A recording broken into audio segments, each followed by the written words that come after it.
Good boss YouTube, Elmas here, and I have for you guys today a Showdown replay. The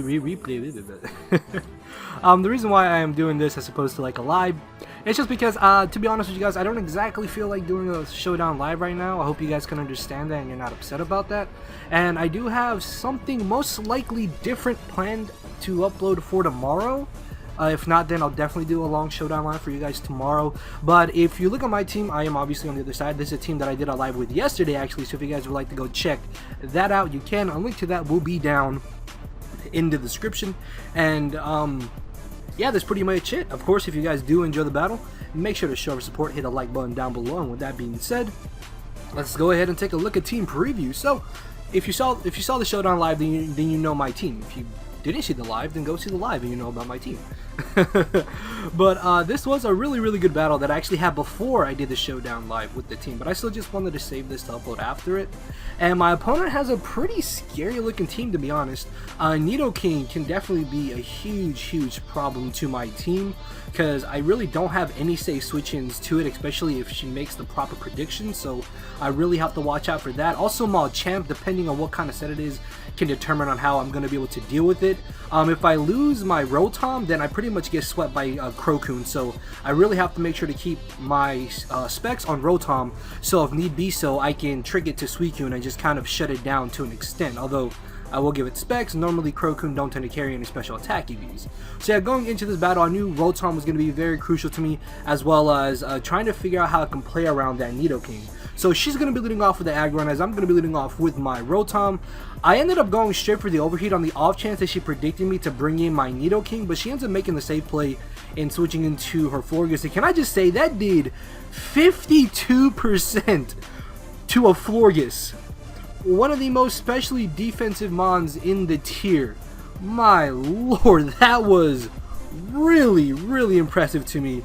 So I am going to be forced to switch out this turn, considering that I am at -2, as here I'm actually going to make a pretty good series of plays. So what I'm going to do first is go straight for the Brave Bird, predicting her to go for the Protect.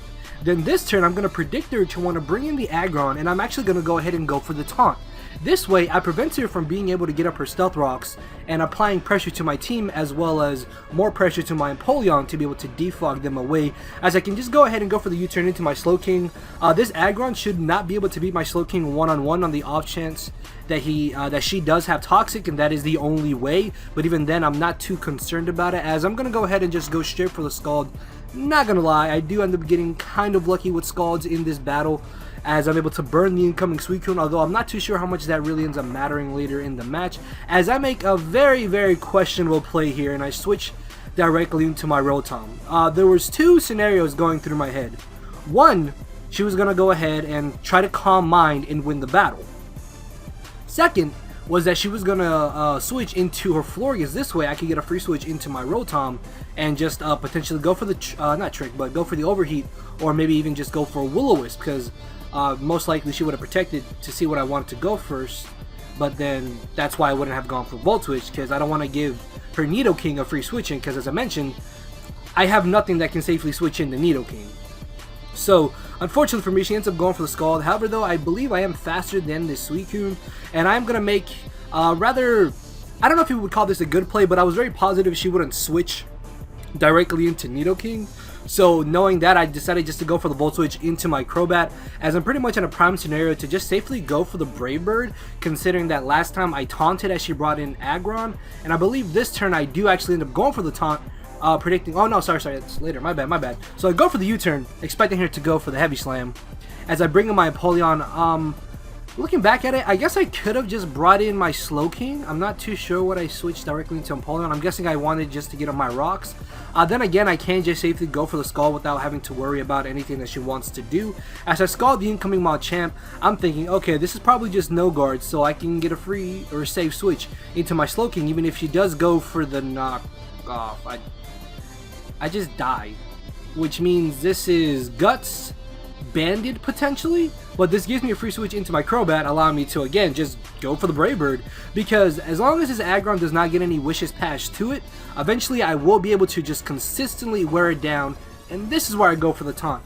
Predicting her to go for the stealth rocks, thinking I would want to switch out, as I'm making some pretty solid plays so far, being able to prevent her from getting up her rocks, as I can get a free switch into my Polion once more, and pretty much just safely go for a Scald. However though, me losing my my Slow King does kind of suck, but in the long run, I guess it isn't too bad, as I'm able to get on my rocks as she makes a safe switch into her Florges. And I really have no reason to not just kind of stay in here and just spam Scald, because I mean, I can still get another burn on Florges, and Florges can't exactly do anything to me, as that's what I'm just pretty much gonna do, is just kind of spam Scald. As this turn, she makes a very risky play and it brings in her Machamp. The only reason that she would do this is because she thought I would predict her to go for the Protect and probably double switch out into my Crobat or my Rotom potentially, as she gets the switch into her Nidoking. And here I was really debating on whether or not I should stay in or make the safe switch into my Rotom Heat. So ultimately, I decided just to stay in on the off chance that maybe he predicted me to switch out. And thankfully that play works out for me, because I'm knocked into Torrent, allowing me to OHKO this Nidoking, which means her biggest threat is now gone to me. However though, she does still have this Suicune, which can be a major problem still.